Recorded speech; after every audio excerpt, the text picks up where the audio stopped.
Now we have on the stage West Virginia coach Neal Brown. Again, if you have a question, please make sure to raise your hand. We'll start with an opening statement from Coach. Well, first of all, thank you to Michael, who's the best mascot in college football, and to Alex and Haley for helping him there. And so appreciate them being here. Good afternoon. It is afternoon on the East Coast, and we've got a couple of East Coast members now, so appreciate that.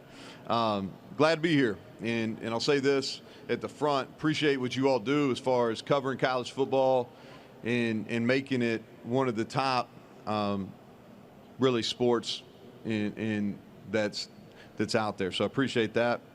I'll start with this because I'm sure I'm going to asked about it. Upset about the media poll. Definitely do not agree with that. The positive is that the media has not been, as far as predicting the Big 12, has not been very successful in recent years. So I think that bodes well for us. But I'll say this in a more serious note. I was sitting on the beach last week whenever Mike Montoro, who's the best in the business, who's our sports information director for football, he sent me a text, and I made the mistake of looking at it. And from that point on, my vacation was over. So I went into football mode, and this is why I disagree, and this is why. First of all, it starts with belief in our staff and belief in our players, and then how we finish will be the next thing. We beat Oklahoma State on the road, winning 2 of our last 3 games. Offensively, this is going to be our best group.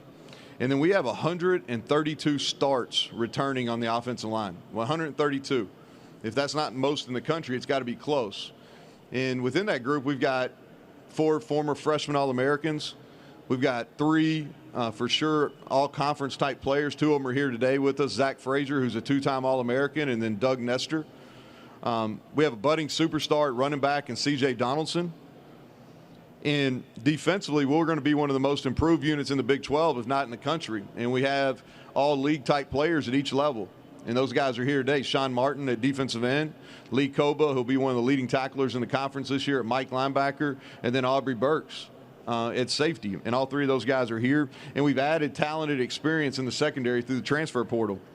And then returning on special teams, we've got our kicker and our punter and our long snapper, who are both 2 of the better ones in our league. And so, looking forward to proving everybody wrong on that front.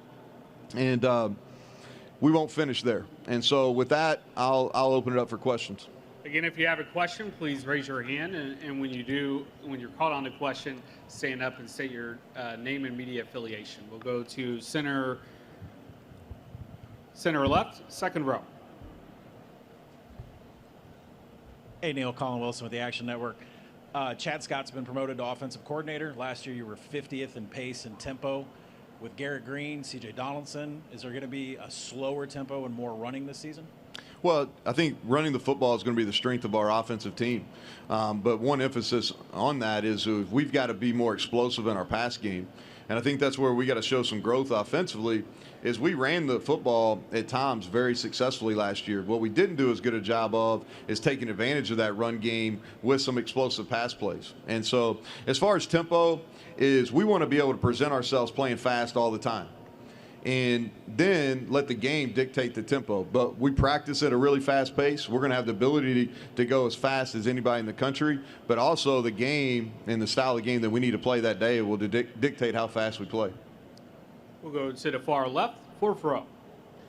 Danny Davis, Austin American Statesman. Neal, I know you just learned a lesson about reading text messages on the beach, but what has been the reaction from your players to the poll, and does this become a rallying cry for you guys, or do you just try to ignore it? No, I don't. I think we're past in this day and age with media information of being able to ignore anything. I think your best opportunity is just confront it. We had a team meeting on Tuesday where we talked about it in detail, and in probably in more colorful terms than I just did here, but a lot of the same things that I said to our team, I just repeated here in front of you all. And I have a strong belief, and what we spend a lot of time on is just talking about being better.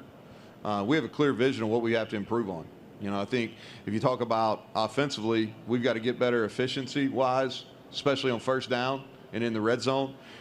We got to be more explosive, and we got to eliminate errors. Defensively is what we've got to do better, and is we've got to limit the explosive plays. You're going to give up some, especially in the league that we play in. But we have to limit those explosive plays, and we've got to be able to create takeaways.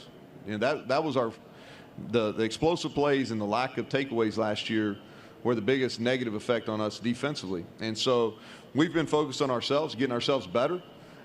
This is something that's going to increase the size of the chip. The chip was already there on the shoulder. It just increases the size. And if you have a question, please make sure to raise your hand and we'll get a microphone holder to you. Now we'll go to the far left in the middle. Ian Boyd with Inside Texas. In 2021, Baylor won the league with several experienced starters in the secondary and multiple NFL draft picks. Last year at Kansas State, same story. Do you believe that that's a necessary prerequisite for winning the league now? And how do you feel about West Virginia's secondary coming into the season? Well, I think each year's different, right? And I think being fortunate enough to be in this league, this is going to be my 9th season, either as a coordinator or as a head coach in this league, and to see the evolution. And, one of those is this used to be you just outscore everybody and you win, right? Well, I think it's changed. The level of defensive coaching, the level of defensive players, the emphasis on special teams has definitely changed. And as that has changed, the style of football has changed. You got to be able to defend the pass. If you go back and look at us, we played really good defense for 3 years. In 2020, we played great defense, but we played really good defense. And what we did a good job of is we gave up some completions, but we kept the ball in front of us. We were able to tackle, and we didn't give up the home run shots. And so I think when you look back to whether it was Baylor or Kansas State, what they did a really good job of is limiting those deep pass plays. And their secondaries both tackled it at a high level. And so one of the things after you reflect back is we knew we needed to get some veterans. So we went out and added Montre Miller from Kent State, who started double-digit games at corner, was an all-MAC player. We added Anthony Wilson, who's started over 30 games, was a 3-time All-Sunbelt player at Georgia Southern. We added Beanie Bishop, who played at 2 previous institutions with double-digit starts. And so the question you're asking is, do you have to play at a high level in the secondary to win this league? Yes. Do you have to have multiple draft picks? I'm not sure.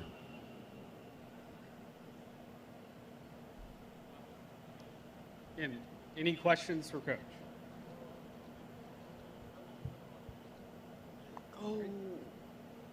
Thank you, Coach. No problem. Thank you all.